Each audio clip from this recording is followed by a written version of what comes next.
طيب الجملة الأخرى اللي هو كلمتكم فوق الأدب jew il-korla tal-Alla. U semmejtu ukoll illi Alla m'għaddab mal-bniedem fl-istess ħin iħobbu. Verità profonda, u allura illum nixtieq inkompli nisviluppa il-ħsieb tiegħi. Għaliex il-korla u l-imħabba tal-Alla jikkumplementaw il-xulxin. Ma nistgħux naħsbu li huma Alla huwa miġġieled miegħu innifsu daqqa m'għaddab u daqqa jħobb. L-istess Alla li huwa m'għaddab mal-midneb minħabba d-diżobbedjenza tiegħu, dak l-istess Alla jħobbu. Allura naraw jekk aħna forsi din insibuha diffiċli biex nemmnuha, jew diffiċli biex nifhmu kif Alla jista' jkun irrabjat mal-midneb imma fl-istess ħin iħobbu. Nifhmuh l-aħjar l-Alla meta naraw f'ibnu Ġesu. Ġesu Kristu, illi mexa fostna fuq l-art u għandna r-rekordju tal-emejjel u tat-tagħlim tiegħu fil-Vanġeli, naraw illi l-istess Ġesu illi għamel opri ta' ħniena u kattar il-ħobs biex jitma' lin-nies bil-ġuħ u fejja lil-magħtubin u lil-torox u l-bqija, dak l-istess Ġesu mhux darba jew tnejn illi jingħad illi rrabja, illi wera għadab mhux kapriċċjuż, imma meta ra pereżempju f'każ minnhom f'Mark 3 vers 5 jgħidilna illi Ġesu ħares lihom u għadab għalihom minħabba l-ebbusija ta' qalbhom. Għaliex ma ridux illi Ġesu ifejqu lil dak ir-raġel nhar ta' Sibt. Ġesu għadab id-dispjaċir tiegħu meta ra il-nuqqas ta' mħabba, il-nuqqas ta' ħniena fil-proxmu Ġesu hemmhekk għadab. L-istess ħaġa meta ra illi kif il-poplu in ġenerali, it-tempju ta' missieru qalbuh f'suq tan-negozju jew f'dar tal-kummerċ u kien qed jużaw ħallu jappużaw mit-tempju tal-Alla, Ġesu għadab għamel il-frosta mill-ħbula u keċċa lil kulħadd il-barra. L-istess Ġesu li huwa manswet ukoll naraw illi jirrabja li jeħodha direttament kontra d-dnub. Difatti fil-ittra lil Lut, kapitlu 1, meta Alla l-missier ikellem lill-ibnu Ġesu u x'jgħidlu? Lut 1 vers 9. Għall-iben qal it-tron tiegħek Alla huwa għal dejjem ta' dejjem xettru ta' ġustizzja u għax-xettru ta' saltnatek. Int ħabbejt il-ġustizzja u bad il-ħasen. Ġesu huwa favur il-ġustizzja, favur lejxin tajjeb, favur li aħna ngawdu mill-imħabba tal-Alla, imma fl-istess ħin ukoll huwa jobod il-ħasen. Dan huwa Alla tagħna. Tajjeb, u allura tajjeb li aħna nifhmu illi issa mill-istess tieba tal-Alla tnixxi l-imħabba tiegħu lejna l-bnedmin illi prattikament din l-imħabba tal-Alla Alla jagħmlilna l-ġid. Alla iridna li aħna naqsmu miegħu il-barka tiegħu. Però ħanamluha ċara mill-bidu. L-imħabba tal-Alla tintwera lilna b'diversi modi u b'diversi aspetti, anke fi gradi differenti. Anke fi gradi differenti. Ħantikom eżempju biex niftehmu. Meta jiena ngħid inħobb, x'nista' nħobb jiena? Ħanibdew mill-iżżed affarijiet sempliċi u forsi tal-inqas importanza. Jien sa ngħid inħobb il-bigilla. U inti tgħid imma jiena nħobb il-xi ħaġa. Ħanibdew nolew issa skaluna. Inħobb il-qattus tiegħi. Tajjeb, inħobb l-arti. Inħobb il-pittura. Kull darba inħobb qiegħed nuża b'mod differenti, però ċertament hija imħabba u x'vera. Inħobb lill-istudenti tiegħi. Inħobb lill-uliedi. Inħobb il-marti. Inħobb il-Alla. Hija l-istess imħabba tiegħi li qiegħed nesprimi ma' oġġetti jew nies differenti. Hija mħabba. U l-istess ħaġa bewet ieħor l-mħabba talla lejna l-bnedmin. Alla jħobbna bi gradi differenti, b'modi diversi. Tajjeb, u allura tajjeb illi nirrikonoxxu fl-imħabba talla li hija mħabba waħda mingħand Alla wieħed, narfu tliet aspetti tal-imħabba talla. Ħalli anke napprezzaw aktar tajjeb kif Alla jaġixxi magħna għal ġid tagħna stess. L-ewwel nett, Alla għandu imħabba ta' benevolenza. Kelma tqila, ġej mit-Taljan bene tajjeb u volenza ġej minn voler tkun trid. Mela, hija l-imħabba tar-rieda tajba tiegħu. Alla għandu rieda tajba lejn il-bnedmin. U din kemm il-darba hija espressa fl-iskrittura Maqazza. Pereżempju meta Ġesu kien għadu kif twieled f'Betlehem tal-Ludija, tajjeb deru l-anġli u xqalu lil-raja glorja l-Alla fl-aktaroli u fuq l-art sliem rieda tajba lejn il-bnedmin. Fl-inkarnazzjoni ta' ibnu, Alla urina rieda tajba. Tajb, Alla huwa dispost favorevolment lejna il-bnedmin. Tajjeb? U allura b'din il-mħabba ta' benevolenza ta' rieda tajba, tajb Alla ħobb lill-bniedem anke qabel ma jeżista. Hija verità profonda meta jiena nimmedita u naħseb illi Alla ħabni minn qabel ma twelidt. Alla ħabni minn qabel ma twelidt.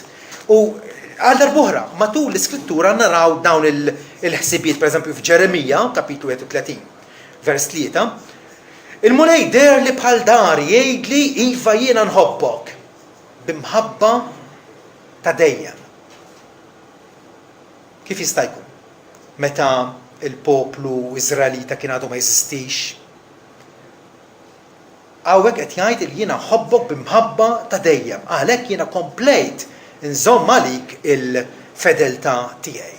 L-istess ħaġa jgħidilhom Mosè meta kienu fid-deżert u qegħdin joqorbu lejn l-art imwiegħda biex jitlu fija u jokkupawha bħala il-wirt tagħhom mingħand Alla. Mosè fakkarhom lil Lut fid-Deuteronomju 7 vers 6, skużawni. Fejdhom intom poplu imqaddes lill-mulej Alla tiegħek. Il-mulej Alla tiegħek għażlek biex tkun poplu maħtur għalih. Fost il-popli kollha li huma fuq wiċċ l-art. Il-mulej ma ħabkomx. U lanqas għażilkom għax kontu aktar fil-għadd minn xi poplu ieħor. Intom kontu l-iżgħar fost il-popli. Iżda il-mulej ħabkom u ried iżomm il-ħalfa li ħalef ma' missirijietkom il-mulej ħariġkom bit qawwija. Għal darbohra qegħdin naraw illi l-mulej ma ħabx lil Lut meta bdew jeżistu, imma kellu rieda tajba lehom minn qabel ma eżistew il għaliex kien ħalef mal-patriarki Abraham, Isaac u Ġakob illi ibierek lil nisilhom. Fit-Testament Ġdid ukoll nisimgħu dwar l-imħabba ta' benevolenza ta' Alla, pereżempju fl-Apokalissi 13, vers 8, fejn hawn qed jitkellem dwar in-nies li nies mitlufa li jagħtu qima lill-bima huwa dawk kollha li jagħmru fuq l-art li jisimhom mhux miktub fil-ktieb tal-ħajja tal-ħaruf maqtul sa mit-tissis tad-dinja. Alla wera r-rieda tajba tiegħu lejna l-bnedmin filli hawnhekk qed jgħid li l-ħaruf maqtul sa mit-tissis tad-dinja minn qabel ma kien hawn il-bniedem fuq l-art, qabel ma żistejna aħna, Ġesu il-ħaruf kien diġà fil-ħsieb tal-Alla maqtul sa mit-tissis tad-dinja. Alla kellu rieda tajba lejna l-bnedmin li saħansitra iwassalna għal salvazzjoni tiegħu. B'din l-imħabba tiegħu Alla jażel lil ċerta bnedmin u mhux oħra sabiex igawdu il-milja, l-eċċellenza tal-mħabba tiegħu. Mħabba li saħansitra twassal għal salvazzjoni eterna fil-ġenna. Ħaġa fakkarkom li Alla fil-waqt li jħobb lil bniedem għandu diversità ta' mħabba. Jibgħat ix-xita u jtella x-xemx tiegħu fuq prattikament kulħadd. Għandi kemm mħabba ġenerali ta' Alla, mħabba ta' rieda tajba, li avolja l-bniedem jidaj bih u jgħid li ma jeżistix u jiksar il-liġi tiegħu, Alla xorta waħda jagħtih sinjali tar-rieda tajba tiegħu. Ma jċaħdux mill-ikel, ma jċaħdux mix-xemx, ma jċaħdux mis-saħħa.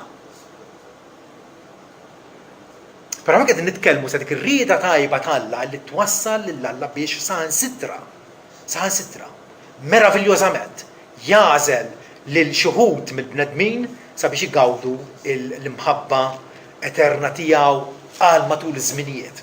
L-Apostlu Pawlu jiftaħ litra lill-Efesin billi prattikament jinfex ifaħħar il-Alla. Jinfex jagħti ringrazzjament il-Alla u jgħid imbierek ikun Alla u missier Sidna Ġesu Kristu illi berikna fi Kristu kull barka spiritwali fis-smawiet bħalma għażilna fih minn qabel il-ħolqien tad-dinja sabiex inkunu qaddisin u bla teba qudiemu fl-imħabba. Evidentament din mhijiex l-esperjenza ta' kulħadd.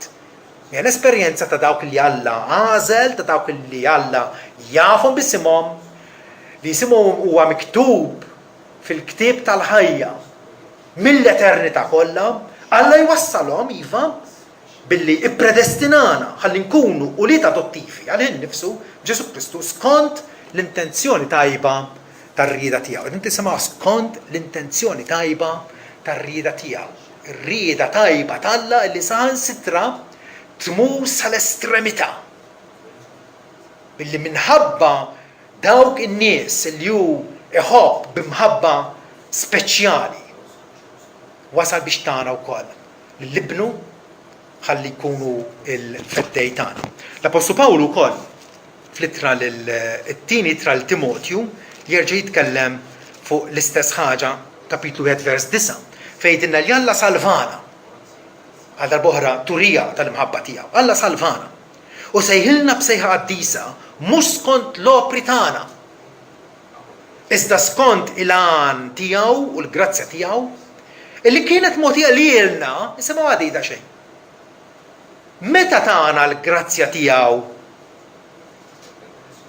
Meta mogħtija lilna fi Kristu Ġesu qabel ma nħolqot id-dinja. Pawlu qed jafferma r-rieda tajba tal-Alla lejna il-bnedmin. Speċifikament lejn nies li mħaqqhomx, lejn nies li huma midinbin, lejn nies li bħal bqija tal-bnedmin ukoll kienu ulieti l-għadab l-istess bħall-oħrajn. Efesin 2 vers 3.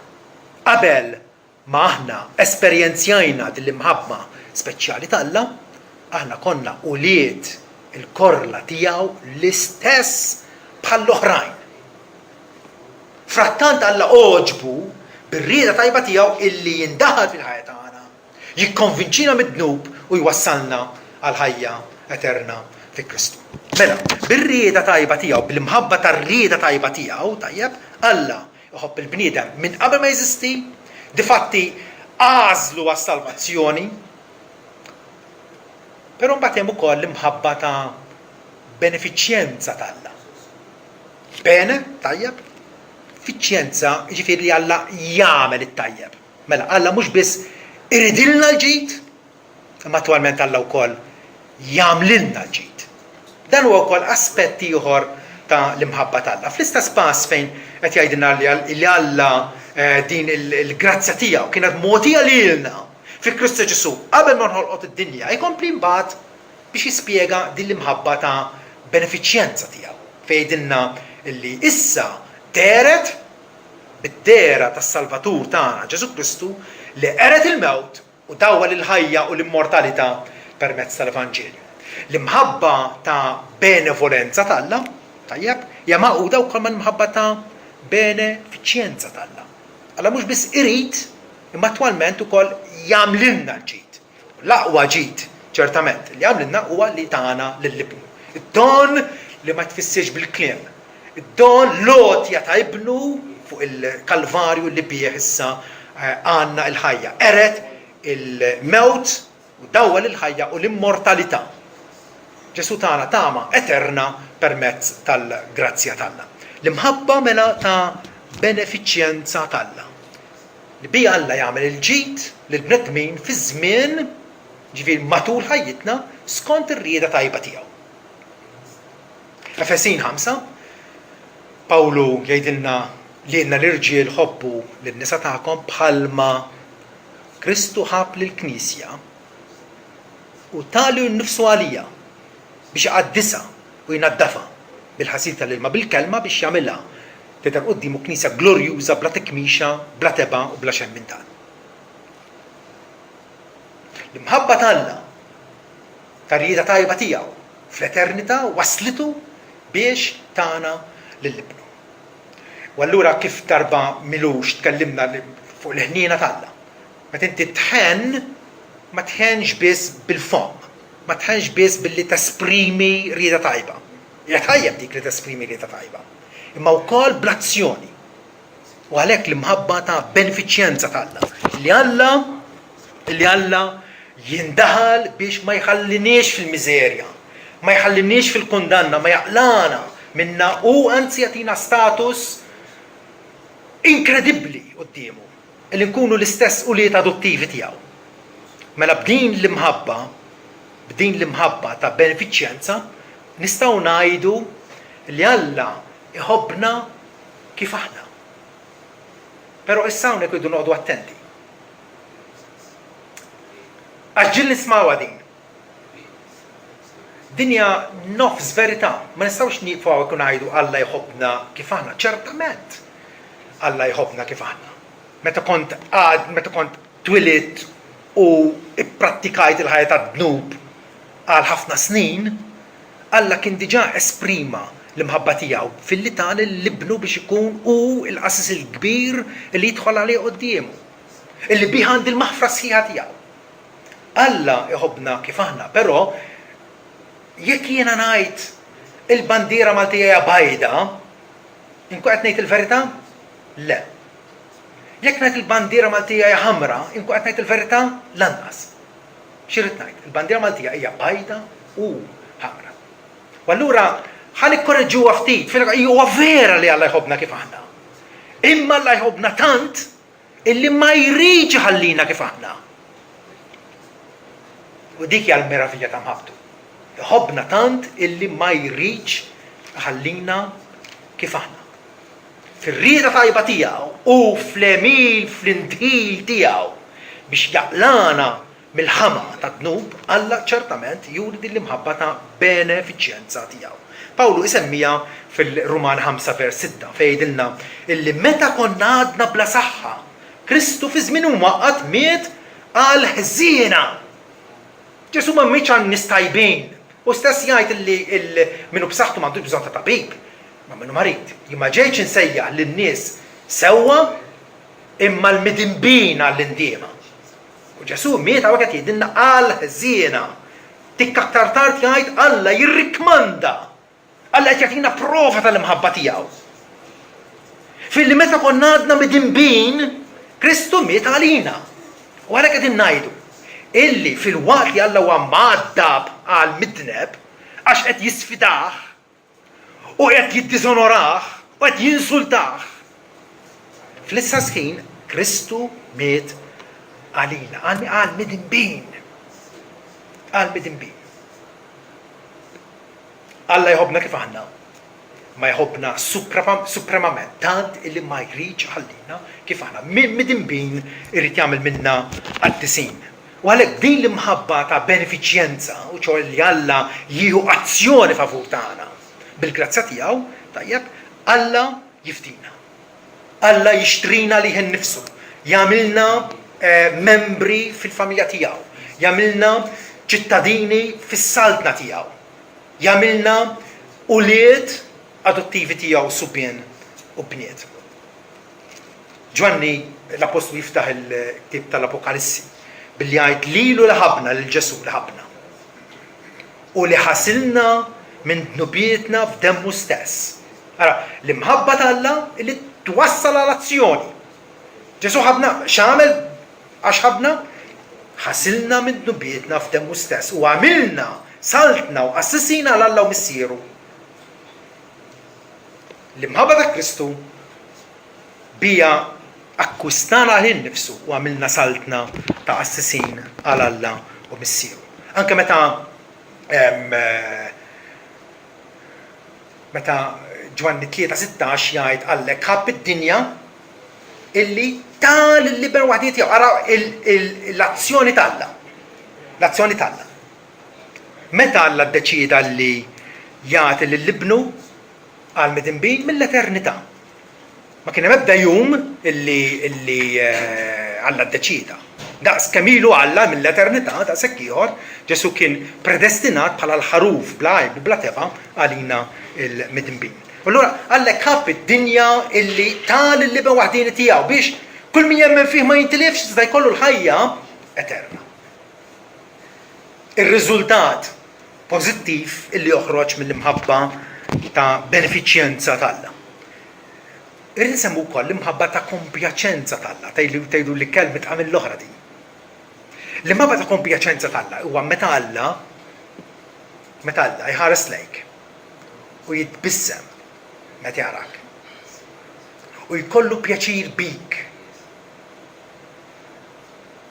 Illi literalment Alla u int tinsabu tant ħbieb flimkien, tant tiftehmu li hemm din il-kumpjaċenza. Hemm din l-approvazzjoni min-naħa tagħna. Nifhem meta kont żgħir kien jgħiduli tikdibx għax inkella Alla ma jħobbokx. U għamilt żmien wara li konvertejt illi kont naħseb li hemmhekk qed jgħidu li żball. Mhu żball. Taf li mhu żball dak. Tikdibx għax inkella Alla ma jħobbokx.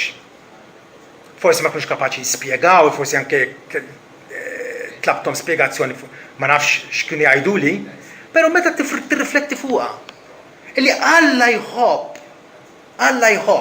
Alla japprova, Alla jitbissem fuq dawk in-nies illi jridu jogħġbuh u jfittxu illi jħarsu l-kmandamenti tiegħu. Alla jħobbhom b'imħabba ta' kompjaċenza.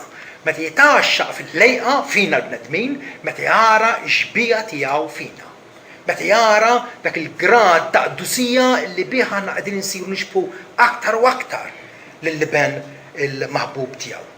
Allura l-imħabba ta' kompjaċenza tal-Alla din aħna ngawduha u nirċivuha skont l-imġiba u bidjenti tagħna fil-mixja tagħna bħala uliedu.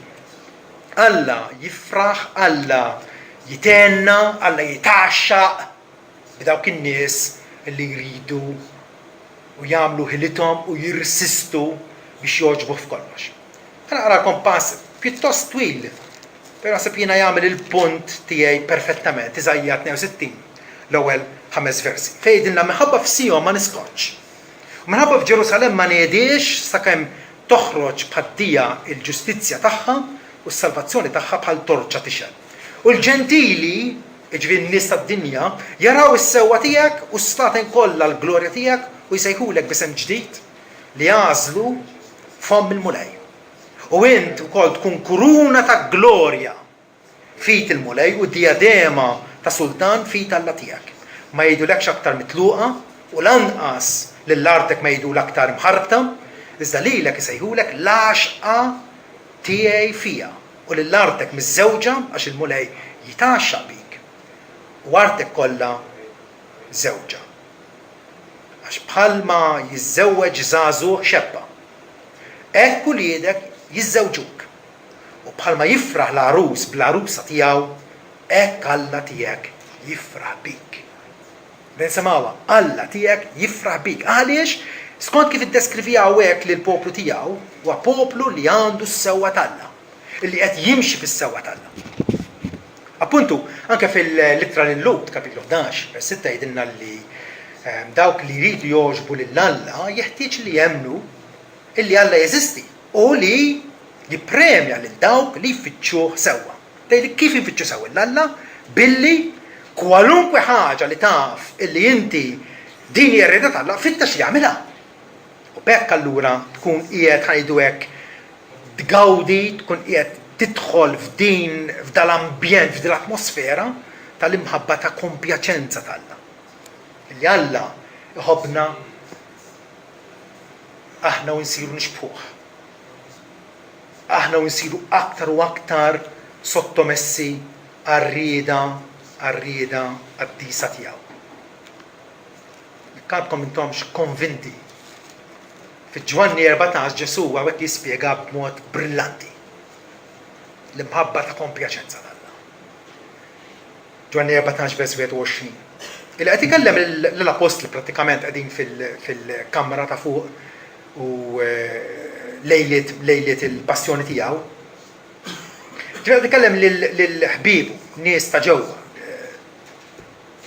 Min għandu l-kmandamenti tiegħi u jħarishom, dak li jħobbni. U min iħobbni jinħabb minn missieri u jiena nħobbu u nuri li nnifsu lilu.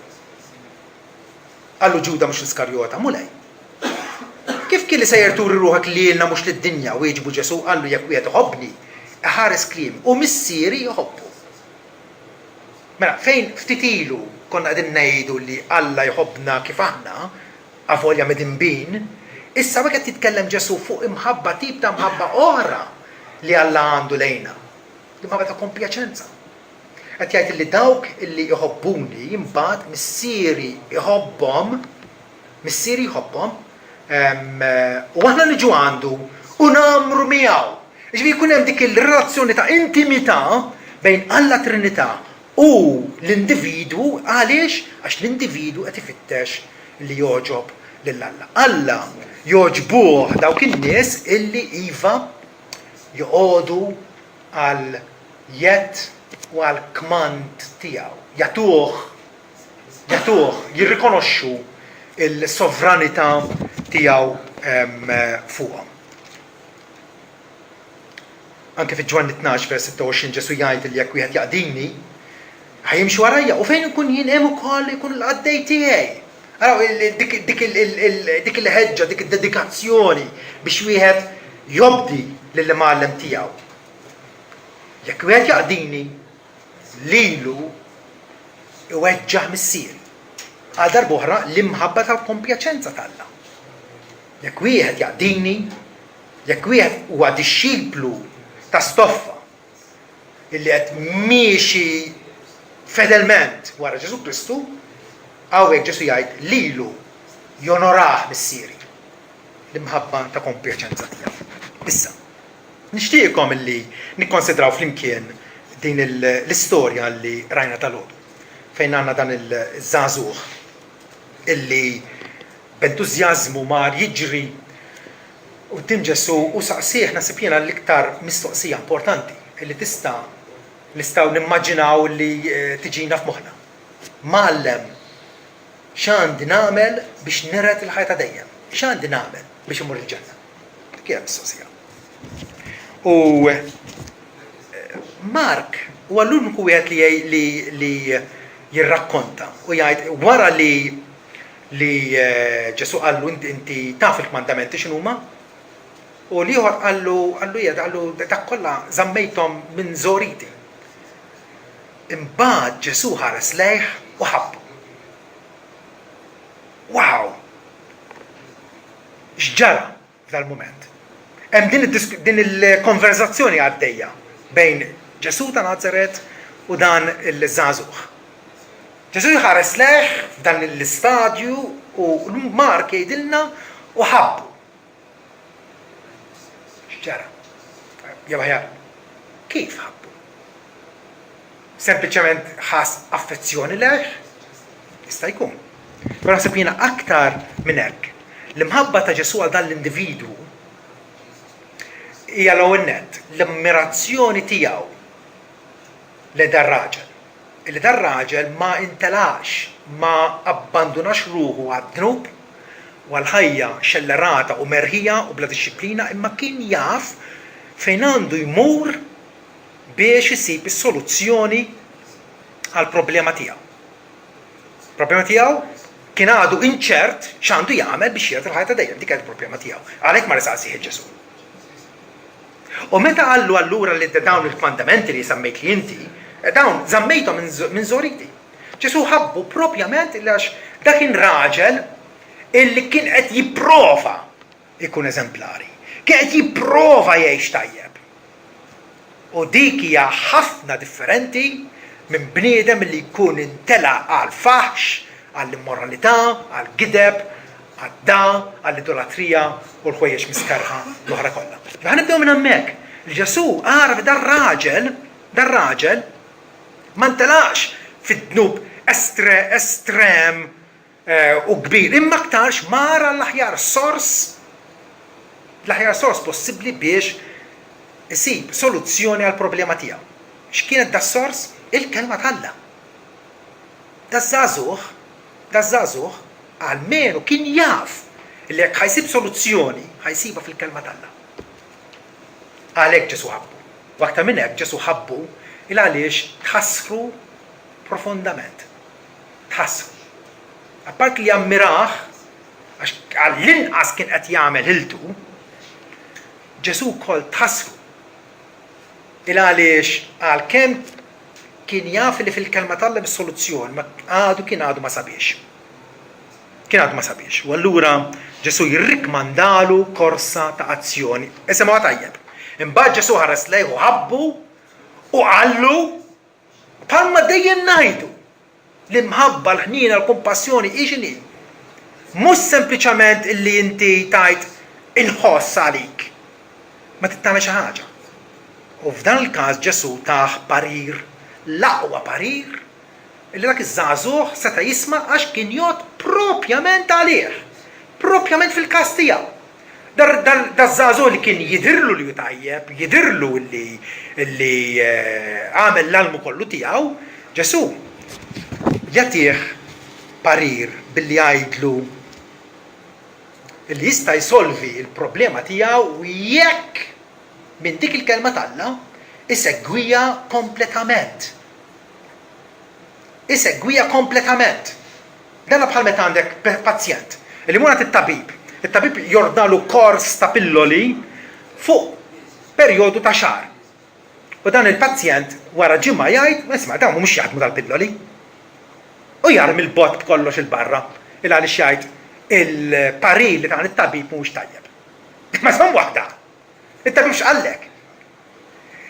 Inti sew għamilt jaraf li għandek bżonn il-pilloli u bdejt toħodhom, imma komplejt il-kors kollu. Komplejt il-kors kollu kif qallek it-tabib. U Ġesu hawnhekk dak li qed jgħidlu. Beda biex isemmilu l-kmandamenti li għandhom x'jaqsmu mal-proxmu tiegħek. Tiktibx, tisraqx, timbroljax, weġġaħ il-missier kollhom. Kollha huma affarijiet li regolaw ir-relazzjoni tagħna magħna ma' xulxin. Jien bniedem miegħek bniedma. Imma Ġesu taħ parir biex ikompli l-kors kollu. Meta qallu dak kollu għamiltu, sa mindu kont għadni żgħir. U Ġesu ikompli biex ifakru li isma' l-kelma ta' Alla hija aktar minn hekk. Il-preskrizzjoni li jagħti Alla biex issolvi l-problema tiegħek hija ħaġa waħda jonqsok mur bih kull ma għandek għatih il-foqra u jkollok teżor fis-sema. U ejja hu s-salib tiegħek, hu s-salib u mhix warajja. Ġesu flok ma kwotalu l-ewwel 4 kmandamenti ma jkollokx Alla toħra qudiemi, la tagħmel ebda ġbija minquxa għalik, onora l-Alla fil-ħsibijiet tiegħek, għatih il-ħin tiegħek l-Alla. Ġesu fi kliemu indirizza l-liġi tal-Alla fil-kompletezza tagħha billi qallu mur bih kull ma għandek għaliex qallu hekk għaliex dan ir-raġel kif infatti naraw mill-istorja aktar tard kien qed jafda fil-possedimenti tiegħu f'ġidu. Dan raġel fil-waqt li kien qed jaħseb illi hu qed jobd il-liġi tal-Alla, attwalment kien kellu idolu li kien qed iservih, l-idolu kien jismu Mammona. Mammona kien jafda fil-flus, kien jafda fil-ġid personali tiegħu. Infatti jgħidlek li dana telaq ħosbien jew imdejja għax kellu ħafna ġid. Ġesu ħabbu billi meta raħ illi beda fil-korsa tiegħu fakru u ġielu jirrealizza illi jekk trid il-kelma tal-Alla tagħmel il-ġid trid tagħmilha kollha kemm hi. Kollha kemm hi. Ġabbu infatti jgħidilna illi min josserva il-kmandament la tiżnix ma mbagħad joqtol, inti xorta waħda tiksir tal-liġi. Mhux vera, għax il-liġi tal-Alla hija ħaġa waħda, hija kompluta. Ma tistax tagħżel x'tobdi jew ma tobdix. U allura Ġesu meta taħda l-parir kien qiegħed jipprova jiġelu jikkonvinċih. Jikkonvinċih ma tistax tafda f'kien nifsek. Ma tistax tafda f'affarijiet ta' dinja, imma trid tafda f'Alla. U titterrealizza min hu Alla. Min hu Alla? Meta qallu mallem tajjeb, x'għandi nagħmel biex nirda ħajta tajjeb? U Ġesu qallu għalfejn tajdi tajjeb. Hemm wieħed li tajjeb, Alla. Ġifi dak iż-żagħżugħ kellu wkoll problema filli għalih kulħadd hu tajjeb. Ġesu qallu wieħed biss huwa tajjeb Alla. U tirrealizza allura lil min qed tkellem min jien, Ġesu ta' Nażaret min jien illi jien Alla nnifsu. Ġesu ħabbu il għaliex kif ittratta miegħu ma ħallihx fil-għama, ma ħallihx fil-qerq ta' qalbu. Imma fetaħlu għajnejh. Qallu iċħad li jekk innifsek erfa' s-salib. Tibqax isservi lill-mammona, tibqax isservi lek innifsek, imma servi u għaqdi lill-Alla mill-qalb. Risponsa ta' żagħżugħ kif nafu kien wieħed traġiku.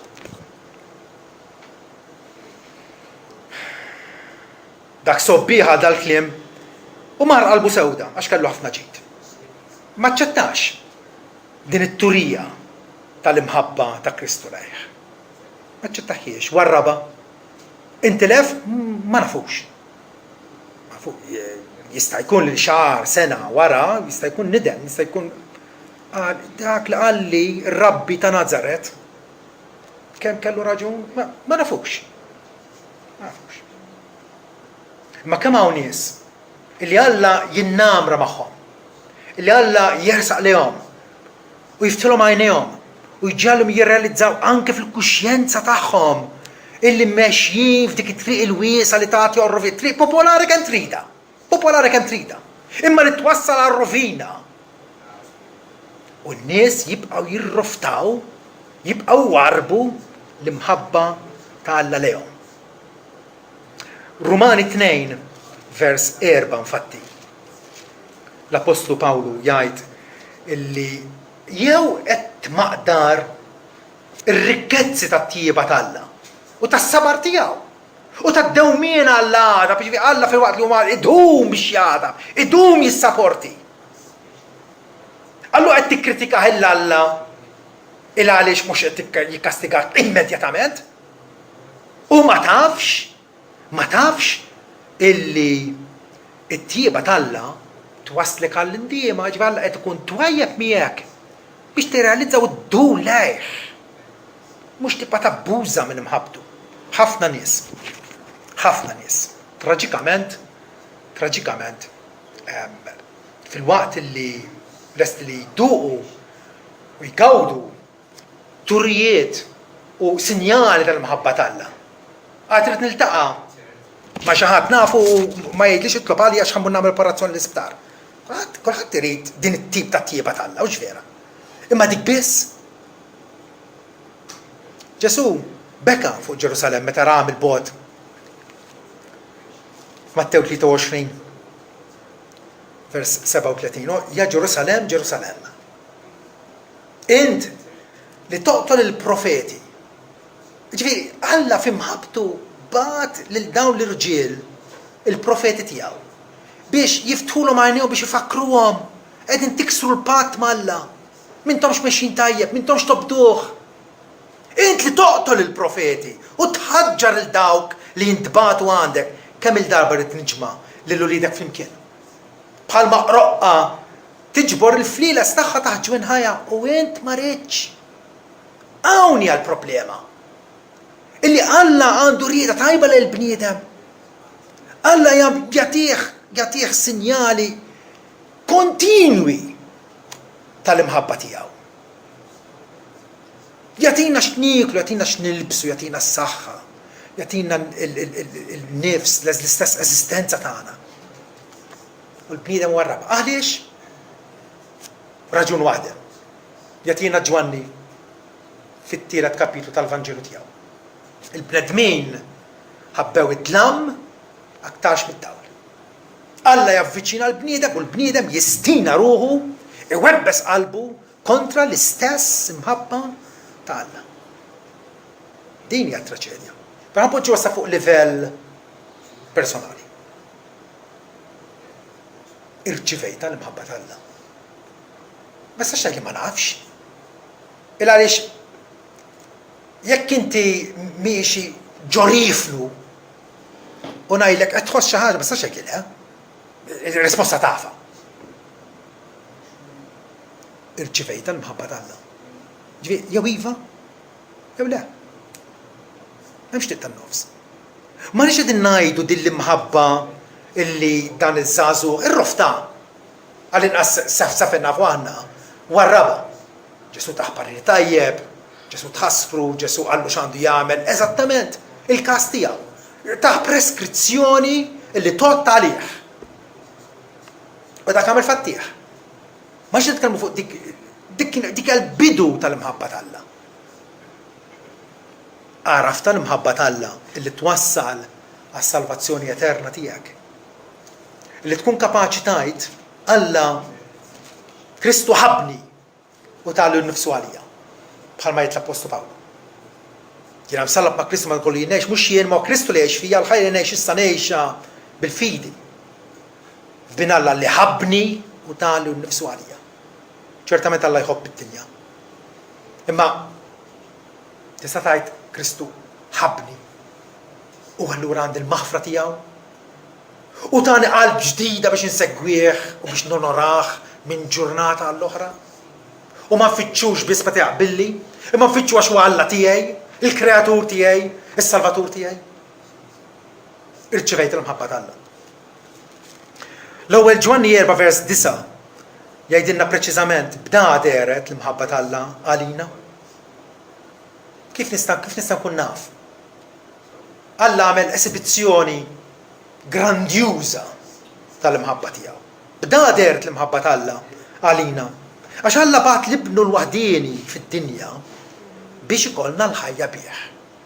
Kwistjoni kienet li aħna ma kellniex ħajja, konna maqtuwejn mill-ħajja ta' Alla. Maqtuwejn mill-ħajja ta' Alla. Ħajja fiżika għandna. Ħajja fiżika li jieħdu n-nifs u għadna tħabbat. Bnedni kollha għandhom li huma ħajjin. Imma biex ikollna l-ħajja bih, ġifi biex aħna nitlu f'relazzjoni vitali, relazzjoni ħajja ma' Alla. Li narfuh il-Alla u Alla wkoll jaraf lilna. F'dan qiegħda l-imħabba, mhux għax aħna ħabbejna l-Alla. U ħafna nisaw jisbaljaw, possibilment dak ir-raġel wieħed minnhom. Dak iż-żagħżugħ illi forsi prova jixtri lill-Alla, prova jimpressjona lill-Alla. Għalkemm kien jaf li ma wasalx. Li mhux għax aħna ħabbejna l-Alla max hu ħabna u bagħat l-ibnu biex ikun il-propizjazzjoni għal dnubietna. Biex ikun is-sakrifiċċju li bih l-għadab jew il-korla ta' Alla titneħħa minn fuqna u minn flok nibdew ingawdu id-bissima ta' Alla. Mill-qwejn fil-maħbub ibnu. Jalla il-kol kemm aħna hawnhekk. U jalla jkollna wkoll il-kumpassjoni lejn raba tagħna, ħbib tagħna, li mhux biss inkunu ċerti li aħna il-qajnija lill-imħabba tagħna. Ma wkoll nkunu kapaċi wasluha lil ħadd ieħor nagħtuhom tama fejn bħalissa m'għandhomx.